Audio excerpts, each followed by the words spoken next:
ನಮಸ್ಕಾರ. ನ್ಯೂಸ್ 18 ಕನ್ನಡದ ಎಲ್ಲ ವೀಕ್ಷಕರಿಗೂ ಕೂಡ ಸಂಕ್ರಾಂತಿ ಹಬ್ಬದ ಶುಭಾಶಯಗಳು. ಇವತ್ತು ಕೂಡ ಬ್ರೇಕ್ಫಾಸ್ಟ್ ನ್ಯೂಸ್ ನಲ್ಲಿ ಸಾಕಷ್ಟು ಸುದ್ದಿಗಳಿದಾವೆ. ಒಂದ್ ಕಡೆ ಕಾಂಗ್ರೆಸ್ನ ಶಾಸಕರು 3 ಜನ ಎಲ್ಲಿದ್ದಾರೆ ಗೊತ್ತಿಲ್ಲ ಅಂತ ಡಿ ಕೆ ಶಿವಕುಮಾರ್ ಹೇಳಿದ್ದಾರೆ. ಜೊತೆಗೆ ಡಿಸಿಎಂ ಅವರ ಉಪಹಾರ ಕೂಟ ಇದೆ. ಇನ್ನೊಂದು ಕಡೆ ಮಂಡ್ಯದಲ್ಲಿ ಸ್ಪರ್ಧೆ ವಿಚಾರದಲ್ಲಿ ಒಂದು ಇಂಟ್ರೆಸ್ಟಿಂಗ್ ಡೆವಲಪ್ಮೆಂಟ್ ಆಗ್ತಾ ಇದೆ. ಅದೇ ರೀತಿಯಾಗಿ ಎಲ್ಲಾ ವಿವಾದಗಳ ನಡುವೆ ಶಬರಿಮಲೆಯಲ್ಲಿ ಇವತ್ತು ಮಕರ ಜ್ಯೋತಿಯ ದರ್ಶನಕ್ಕೆ ಎಲ್ಲಾ ಸಿದ್ಧತೆ ಆಗ್ತಾ ಇದೆ. 30 ಜಿಲ್ಲೆಗಳ 30 ಸುದ್ದಿಗಳನ್ನ ನೋಡ್ಕೊಂಡು ಬಂದ್ವಿ. ಈಗ ಸಂಕ್ರಾಂತಿ ಹಬ್ಬದ ಜೊತೆ ಕಾಂಗ್ರೆಸ್ನಲ್ಲಿ ಸಂಕ್ರಾಂತಿ. ಮುಂಬೈನಲ್ಲಿ ಬೀಡುಬಿಟ್ಟ 3 ಕೈ ಶಾಸಕರು, ಬಿಜೆಪಿ ಆಪರೇಷನ್ ಒಪ್ಪಿಕೊಂಡ ಡಿಕೆ ಶಿವಕುಮಾರ್.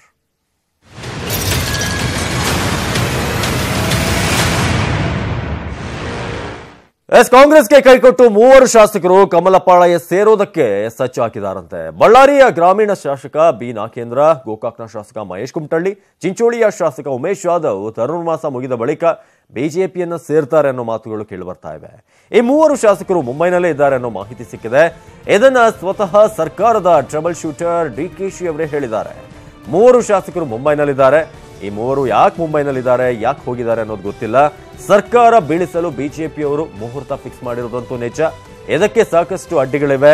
ಪಕ್ಷಾಂತರ ನಿಷೇಧ ಕಾಯ್ದೆ ಕೂಡ ಇದೆ. ಬಿಜೆಪಿ ಯಾರಿಗೆಲ್ಲ ಗಾಳ ಹಾಕಿದೆ, ಆಮಿಷ ಒಡ್ಡಿದೆ ಅನ್ನೋದರ ಪ್ರತಿ ಮಾಹಿತಿ ಸಿಎಂ ಬಳಿ, ಸಿದ್ದರಾಮಯ್ಯನವರ ಬಳಿ, ಪಕ್ಷದ ಅಧ್ಯಕ್ಷ ದಿನೇಶ್ ಗುಂಡೂರಾವ್ ಬಳಿ ಇದೆ. ಆದರೆ ಸಿಎಂ ಹಾಗೂ ಮಾಜಿ ಸಿಎಂ ಈ ಬಗ್ಗೆ ಬಹಿರಂಗ ಮಾಡ್ತಾ ಇಲ್ಲ. ನಾನಾಗಿದ್ರೆ 24 ಗಂಟೆಯಲ್ಲಿ ಬಹಿರಂಗ ಮಾಡ್ತಿದ್ದೆ ಅಂದ್ರು. 3 ಜನ ಮುಂಬೈನಲ್ಲಿದ್ದಾರೆ. 3 ಜನ ಮುಂಬೈಗೆ ಹೋಗಿದ್ದಾರೆ. ಯಾರು ಭೇಟಿ ಮಾಡಕ್ಕೆ ಹೋಗಿದ್ದಾರೋ ಗೊತ್ತಿಲ್ಲ. ಯಾವ ಹೋಟ್ಲಲ್ಲಿ ಇದ್ದಾರೆ ಅನ್ನೋದು ಕೂಡ ನಮಗೆ ಗೊತ್ತಿದೆ. ಎಲ್ಲರೂ ಅವ್ರ ಕ್ಷೇತ್ರದಲ್ಲಿ ಕೆಲಸ ಮಾಡ್ತಾ ಇದ್ದಾರೆ. ಸುಮ್ಮನೆ ಬೇರೆ ಬೇರೆ ಹೆಸರುಗಳೆಲ್ಲ ಹೇಳ್ತಾ ಇದ್ದಾರೆ. ಪಾಪ ಎಲ್ಲ ಅವ್ರ ಕ್ಷೇತ್ರದಲ್ಲಿ ಅವ್ರ ಕೆಲಸ ಮಾಡ್ಕೊಂಡು ಹೋಗ್ತಾ ಇದ್ದಾರೆ. ನೋಡಿ, ಗೊಂದಲ, ಚರ್ಚೆ, ಅಸ್ಥಿರತೆ ಎಲ್ಲ ಮೂಡಿಸ್ತಾ ಇದ್ದಾರೆ. ಮುಹೂರ್ತ ಫಿಕ್ಸ್ ಮಾಡ್ತಾ ಇದ್ದಾರೆ. ಈಗಾಗಲೇ ದಿನೇಶ್ ಗುಂಡೂರಾಯರವರು ಕಾಂಗ್ರೆಸ್ ಪಾರ್ಟಿಯಿಂದ ಪರವಾಗಿ ಯಾರ್ಯಾರಿಗೆ ಏನೇನು ಆಮಿಷ ಒಡ್ಡಿದ್ದಾರೆ ಅನ್ನೋದನ್ನು ACBಗೆ ಕಂಪ್ಲೇಂಟ್ ಕೊಟ್ಟಿದ್ದಾರೆ. ಇಲ್ಲಿ ಹಾರ್ಸ್ ಟ್ರೇಡಿಂಗ್ ಮಾಡಲಿಕ್ಕೆ ದೊಡ್ಡ ಷಡ್ಯಂತ್ರ ನಡೀತಾ ಇರೋದು ಕೂಡ ಎಲ್ಲ ಮಾತಾಡ್ತಾ ಇದ್ದಾರೆ. ಅವ್ರನ್ನ ಯಾರನ್ನೂ ಇನ್ನೂ ಹೋಗಿ ಎನ್ಕ್ವೈರಿ ಕೂಡ ಮಾಡಲಿಲ್ಲ. ಸೊ 15ನೇ ತಾರೀಕು ಆದಮೇಲೆ ಸರ್ಕಾರ, ಹೊಸ ಸರ್ಕಾರ ಕ್ರಾಂತಿ ಆಗ್ತದೆ ಅಂತ ಹೇಳಿ ತಾವೇನು ಹೇಳ್ತಾ ಇದ್ದೀವಿ.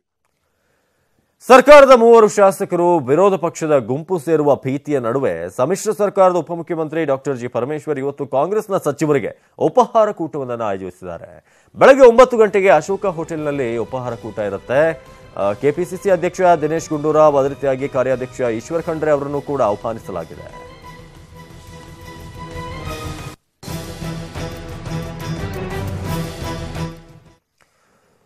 ಇನ್ನು ಇದೆಲ್ಲದರ ನಡುವೆ ಮಂಡ್ಯ ಲೋಕಸಭಾ ಕ್ಷೇತ್ರ ದಿನದಿಂದ ದಿನಕ್ಕೆ ರಂಗೇರ್ತಾ ಇದೆ. ಯಾರು ಅಲ್ಲಿನ ಅಭ್ಯರ್ಥಿ, ಕಾಂಗ್ರೆಸ್ನಿಂದನ, ಜೆಡಿಎಸ್ನಿಂದನ ಅಂತ ಸಿಎಂ ಕುಮಾರಸ್ವಾಮಿ ಅವರ ಪುತ್ರ ನಿಖಿಲ್ ಕುಮಾರಸ್ವಾಮಿ ಸ್ಪರ್ಧೆಗೆ ವೇದಿಕೆ ಕೂಡ ಸಜ್ಜಾಗ್ತಿರ್ಬೇಕಾದ್ರೆ ನಟ ದಿವಂಗತ ಅಂಬರೀಷ್ ಪತ್ನಿ ಸುಮಲತಾ ಕೂಡ ಅಖಾಡದಲ್ಲಿ ತುಮುಕಲಿ ಅನ್ನೋ ಒಂದು ಕೂಗು ಕೇಳಿ ಬರ್ತಾ ಇದೆ.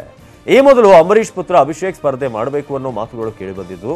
ಆದರೆ ಆ ನಂತರ ಜೆಡಿಎಸ್ ಕಟ್ಟಿ ಹಾಕಲು ಯೋಜನೆ ರೂಪಿಸಿರುವಂತಹ ಕಾಂಗ್ರೆಸ್ ಅಂಬರೀಷ್ ಅವರ ಪತ್ನಿ ಸುಮಲತಾ ಅವರನ್ನೇ ಅಭ್ಯರ್ಥಿನಿಯಾಗಿ ಮಾಡಿ ಮಂಡ್ಯ ಕ್ಷೇತ್ರ ಕಾಂಗ್ರೆಸ್ ಪಾಲಾಗುವಂತೆ ಮಾಡಲು ಜಾಲ ರೂಪಿಸಿದೆ ಅಂತ ಹೇಳಲಾಗ್ತದೆ. ಇದಕ್ಕೆ ಚಿತ್ರರಂಗದ ಗಣ್ಯರು ಕೂಡ ಸುಮಲತಾ ಸ್ಪರ್ಧೆಗೆ ಬೆಂಬಲವನ್ನು ಕೊಟ್ಟಿದ್ದಾರೆ ಅಂತ ಮಾತುಗಳು ಕೇಳಿಬರ್ತಿದೆ.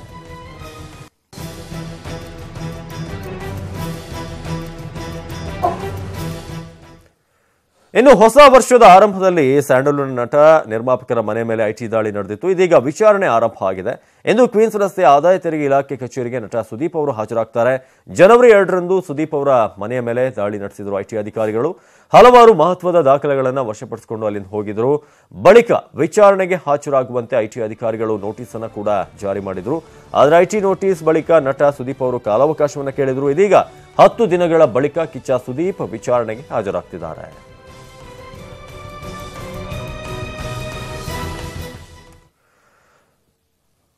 ನಡೆದಾಡುವ ದೇವರು ಶತಾಯುಷಿ ಸಿದ್ಧಗಂಗಾ ಶ್ರೀಗಳ ಆರೋಗ್ಯ ವೈದ್ಯರು ನಿರೀಕ್ಷಿಸಿದ ಮಟ್ಟಕ್ಕೆ ಸುಧಾರಣೆ ಕಾಣ್ತಿಲ್ಲ. ಅಲ್ಲಿ ನಿರಂತರವಾಗಿ ಚಿಕಿತ್ಸೆಯನ್ನು ನೀಡ್ತಾ ಇದ್ರು ಕೂಡ ಶ್ವಾಸಕೋಶದ 2 ಭಾಗಗಳಲ್ಲಿ ನೀರು ತುಂಬಿಕೊಂಡಿದೆ ಅಂತ ಶ್ರೀಗಳ ಆಪ್ತ ವೈದ್ಯ ಡಾಕ್ಟರ್ ಪರಮೇಶ್ ಹೇಳಿದ್ದಾರೆ.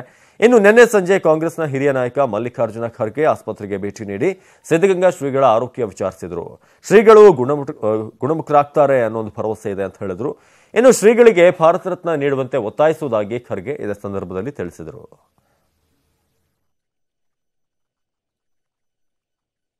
As per medical ಇದ್ರ ಪ್ರಕಾರ ಮತ್ತು ನಮ್ಮದು ಲ್ಯಾಬ್ ಟೆಸ್ಟ್ಗಳು ಮತ್ತು ಇದ್ರದ್ದು ರಕ್ತ ಪರೀಕ್ಷೆಗಳು ಇದನ್ನೆಲ್ಲ ನೋಡಿದಾಗ ಅಷ್ಟೊಂದು ಚೇತರಿಕೆ ಅಂತೂ ಏನಾಗ್ತಾಯಿಲ್ಲ. ಅವ್ರಿಗೆ ಸಿಂಪ್ಟಮೆಟಿಕಲಿ ಅವ್ರ ಇದು ಮಾಡಿದ್ರೆ ಕಣ್ಣು ತೆಗೆಯೋದು, ಕೈ ಎಲ್ಲ ಎತ್ತೋದು ಅದನ್ನೆಲ್ಲ ಮಾಡ್ತಾ ಇದ್ದಾರೆ. ವ್ಯವಹಾರ ಅಷ್ಟೇ, ಪೂಜೆ ಎಲ್ಲ ಮಾಡೋಕ್ಕಾಗ್ತಾರೆ. ಲಂಗ್ಸಲ್ಲಿ ಜಾಸ್ತಿ ಇವತ್ತು ಮತ್ತೆ ಜಾಸ್ತಿ ನೀರು ತುಂಬಿಕೊಂಡಿತ್ತು. 2 ಕಡೆನೂ ಇವತ್ತು ಬೆಳಿಗ್ಗೆ 2 ಕಡೆನೂ ನೀರು ತೆಗ್ದಿದ್ದೀವಿ. ಅದು ಏನಾಗುತ್ತೆ, ಆಲ್ಬುಮಿನ್ ಕಮ್ಮಿ ಆದ ತಕ್ಷಣ ಲಂಗ್ಸಲ್ಲಿ ನೀರು ತುಂಬ್ಕೊಳೋದು ಅದೆಲ್ಲ ಶುರುವಾಗುತ್ತೆ. ಆ ಲಂಗ್ಸಲ್ಲಿ ನೀರು ತುಂಬ್ಕೊಂಡಾಗ ಲಂಗ್ಸ್ ಪಕ್ಕನೇ ಇರುತ್ತೆ ಹಾರ್ಟು, ಅದ್ರ ಮೇಲೆ ಎಫೆಕ್ಟ್ ಆಗುತ್ತೆ. ಹಾರ್ಟ್ಗೆ ಎಫೆಕ್ಟ್ ಆದಾಗ ಅದರಲ್ಲಿ ಏಟ್ರಿಯಲ್ ಫಿಬ್ರಿಲೇಷನ್ ಅಂತೀವಿ, ಅದಾಗುತ್ತೆ. ಮತ್ತು ಹೈಪೋಟೆನ್ಷನ್ನು, BP ಕಮ್ಮಿ ಆಗುತ್ತೆ. ಇವೆಲ್ಲ ಮೇಲೆ ಒಂದು ಮೇಜರ್ ಆಪರೇಷನ್ ಆದಮೇಲೆ ಸ್ವಲ್ಪ ಉಸಿರಾಟಕ್ಕೆ ತೊಂದರೆ ಆಗಿದೆ. ಅದರ ಬಗ್ಗೆ ಈಗಾಗಲೇ ನಮ್ಮ ಡಾಕ್ಟರ್ಸು ಅವ್ರ ಟೀಮು ಭಾಳ ಒಳ್ಳೆಯ ಕೆಲಸ ಮಾಡ್ತಾಯಿದೆ. ಅವರು ಆಗ್ತಾ ಇದ್ದಾರೆ. ಸಲ್ಲಿಸಿದಂಥ ಸೇವೆ, ವಿಶೇಷವಾಗಿ ಮಕ್ಕಳಿಗೆ ಮಾಡಿದಂಥ ಅವ್ರ ಸೇವೆ ಭಾಳ ದೊಡ್ಡ ಸೇವೆ. ಅದಕ್ಕಾಗಿ ನಾವೆಲ್ಲರೂ ಕೂಡ ಅದರ ಬಗ್ಗೆ ಪ್ರಯತ್ನ ಮಾಡೋಣ. ನಾನು ಕೂಡ ಅವರಿಗೆ ಪತ್ರನೂ ಕೂಡ ಸೆಪರೇಟಾಗಿ ಒಬ್ಬ ಪಕ್ಷದ ಮಹಿಳೆಯರ ಆರೋಗ್ಯದ ದೃಷ್ಟಿಯಿಂದ ಸ್ಯಾನಿಟರಿ ನ್ಯಾಪ್ಕಿನ್ ಬಗ್ಗೆ ಆಗಾಗ್ಗೆ ಜಾಗೃತಿ ಮೂಡಿಸಲಾಗುತ್ತೆ. ಪ್ರಕೃತಿಗೂ ಕೂಡ ಹಾನಿ ಮಾಡುವುದರ ಜೊತೆಗೆ ಮಹಿಳೆಯರ ಆರೋಗ್ಯದ ಮೇಲೂ ಕೂಡ ಗಂಭೀರವಾದಂತಹ ಪರಿಣಾಮ ಬೀರೋ ಸ್ಯಾನಿಟರಿ ನ್ಯಾಪ್ಕಿನ್ಗಳು ಮಾರುಕಟ್ಟೆಯಲ್ಲಿ ಲಭ್ಯವಿವೆ. ಇನ್ನು ಇವುಗಳ ಬಗ್ಗೆ ಜಾಗೃತಿ ಮೂಡಿಸಲು ಬೆಂಗಳೂರಿನ ಸಂಸ್ಥೆಯೊಂದು ದಾಖಲೆಯ ಕೆಲಸವನ್ನ ಮಾಡಿದೆ.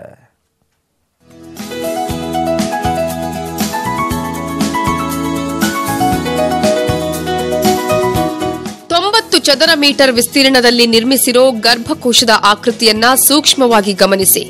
ಋತುಸ್ರಾವದ ದಿನಗಳಲ್ಲಿ ಬಳಸೋ ಸ್ಯಾನಿಟರಿ ನ್ಯಾಪ್ಕಿನ್ಗಳನ್ನೇ ಜೋಡಿಸಿ ಬೃಹತ್ ಆಕೃತಿ ನಿರ್ಮಿಸಲಾಗಿದೆ. ಮಾರುಕಟ್ಟೆಯಲ್ಲಿ ಸಿಗೋ ಬಹುತೇಕ ಸ್ಯಾನಿಟರಿ ಪ್ಯಾಡ್ಗಳಲ್ಲಿ ಕ್ಲೋರಿನ್ ಅಂಶ ಇರುತ್ತೆ. ಇವನ್ನು ದೀರ್ಘಕಾಲದವರೆಗೆ ಬಳಸಿದ್ರೆ ಗರ್ಭಕೋಶದ ಸೋಂಕು ಸೇರಿದಂತೆ ನಾನಾ ಸಮಸ್ಯೆಗಳು ಎದುರಾಗುತ್ತವೆ. ಹೀಗಾಗಿ ಕ್ಲೋರಿನ್ ರಹಿತ ಪ್ಯಾಡ್ಗಳನ್ನು ಬಳಸುವಂತೆ ಜಾಗೃತಿ ಮೂಡಿಸಲು ಈ ಪ್ರತಿಕೃತಿ ನಿರ್ಮಿಸಲಾಗಿತ್ತು. ಇದನ್ನ ನಾವು ತಗೊಂಡು NGOಗೆ ಕೊಡ್ತೀವಿ. ಸೊ ದ್ಯಾಟ್ ಈ ಅಂಡರ್ ಪ್ರಿವಿಲೇಜ್ಡ್ ವುಮನ್ ಅಂಥವ್ರಿಗೆ ಇದು ಡಿಸ್ಟ್ರಿಬ್ಯೂಟ್ ಆಗುತ್ತೆ. ಸೊ ಈ ನಮ್ಮ ಕಾನ್ಫರೆನ್ಸಲ್ಲಿ ಇದು ಮತ್ತು ಪ್ಯಾಡ್ಸು, ಸ್ಯಾನಿಟರಿ ಪ್ಯಾಡ್ಸು ಅಂದರೆ ಹೆಣ್ಮಕ್ಳಿಗೆ ಹೈಜೀನ್ ಬಗ್ಗೆ ಗೊತ್ತಾಗಲಿ, ಆ ಸ್ಯಾನಿಟರಿ ಪ್ಯಾಡ್ಸ್ ಯೂಸ್ ಮಾಡಬೇಕು ಅಂತ ಅವೇರ್ನೆಸ್ ಬರಲಿ ಅಂತ ಅದು ಒಂದು Guinness book of world records ಮಾಡಿದ್ದೀವಿ. ಬರೋಬ್ಬರಿ 105 ಪ್ಯಾಡ್ಗಳ ಈ ಆಕೃತಿ ಈಗ ಗಿನ್ನಿಸ್ ದಾಖಲೆಯ ಪುಸ್ತಕ ಸೇರಿದೆ. 1078 ಮೀಟರ್ ಉದ್ದದ ಈ ಸರಪಳಿಯನ್ನ ಸ್ವಯಂ ಸೇವಕರು ಒಂದಿಡೀ ದಿನ ಶ್ರಮವಹಿಸಿ ನಿರ್ಮಿಸಿದ್ದಾರೆ. ಕನ್ಯಾ ಅನ್ನುವ ಹೆಸರಿನ ಈ ಪ್ಯಾಡ್ಗಳ ತಯಾರಕಿ ಜುಬೇದಾ ಬಾಯಿ ಅತ್ಯಂತ ಕಡಿಮೆ ಬೆಲೆಯಲ್ಲಿ ಉತ್ತಮ ಗುಣಮಟ್ಟದ ಸ್ಯಾನಿಟರಿ ಪ್ಯಾಡ್ಗಳನ್ನು ತಯಾರಿಸುವ ಮೂಲಕ ಗ್ರಾಮೀಣ ಪ್ರದೇಶದ ಹೆಣ್ಣು ಮಕ್ಕಳು ಆರೋಗ್ಯವಂತ ಜೀವನ ಶೈಲಿಯೆಡೆಗೆ ಸಾಗಲು ಪ್ರೇರೇಪಿಸಿದ್ದಾರೆ. So I was a mechanical engineer and I decided not to go into the corporate route but actually started working in rural India where I used to provide product and technical support for agricultural products especially impacting women's health. After that I decided to start my own company in taking these products that would empower women. Guinness record ಮೂಲಕ ಮಹಿಳೆಯರ ಆರೋಗ್ಯದ ಬಗ್ಗೆ ಗಮನ ಸೆಳೆಯುವ ಈ ಪ್ರಯತ್ನ ಸಾಕಷ್ಟು ಯಶಸ್ವಿಯಾಗಿದೆ. ಮಹಿಳೆಯರ ಸುರಕ್ಷತೆಯ ಜೊತೆಗೆ ಆರೋಗ್ಯಕರ ಜೀವನಕ್ಕೆ ಇಂತಹ ಪ್ಯಾಡ್ಗಳು ಅತ್ಯುತ್ತಮ ಆಯ್ಕೆ ಅಂದಿದ್ದಾರೆ.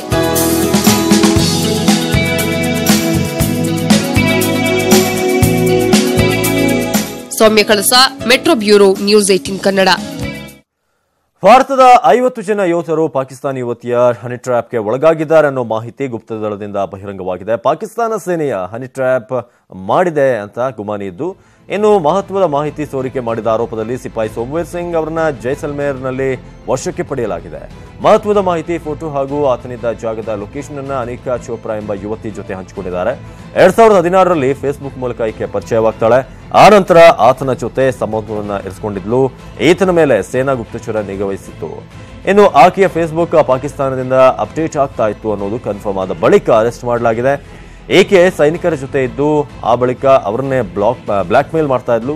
ಕೇವಲ ಈತನೊಬ್ಬನೇ ಅಲ್ಲ, ಬರೋಬ್ಬರಿ 50 ಸೈನಿಕರು ಏಕೆ ಬಲೆಯಲ್ಲಿ ಸಿಲುಕಿದ್ರು ಅನ್ನೋದು ಕೂಡ ಗೊತ್ತಾಗಿದೆ.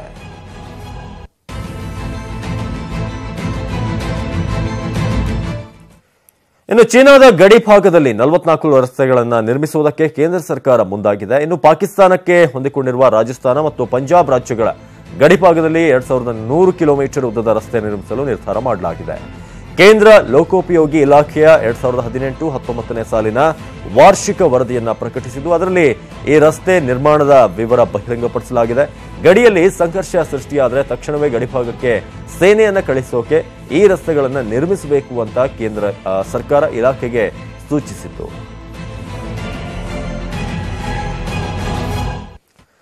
ಕ್ರಿಕೆಟ್ ಆಡುವಾಗಲೇ ಹೃದಯಾಘಾತವಾಗಿ ಮಾಜಿ ರಣಜಿ ಕ್ರಿಕೆಟಿಗ ಸಾವನ್ನಪ್ಪಿರುವಂತಹ ಘಟನೆ ಗೋವಾದ ಮಡ್ಗಾವ್ನಲ್ಲಿ ನಡೆದಿದೆ. 47 ವರ್ಷದ ವಯಸ್ಸಿನ ಮಾಜಿ ರಣಜಿ ಕ್ರಿಕೆಟಿಗ ರಾಜೇಶ್ ಗೋಡ್ಗೆ ನಿನ್ನೆ ಕ್ಲಬ್ ಮ್ಯಾಚ್ ಒಂದರಲ್ಲಿ 30 ರನ್ ಗಳಿಸಿ ಆಟವಾಡ್ತಾ ಇದ್ರು. ಆದರೆ ನಾನ್ ಸ್ಟ್ರೈಕ್ನಲ್ಲೇ ಕುಸಿದು ಬಿದ್ದಿದ್ದಾರೆ. ತಕ್ಷಣವೇ ಸ್ಥಳೀಯ ಆಸ್ಪತ್ರೆಗೆ ಅವರನ್ನ ದಾಖಲಿಸಲಾಗಿದೆ. ಆದರೆ ಚಿಕಿತ್ಸೆ ಫಲಕಾರಿಯಾಗದೆ ಹೃದಯ ಸ್ತಂಭನವಾಗಿ ಮೃತಪಟ್ಟಿದ್ದಾರೆ.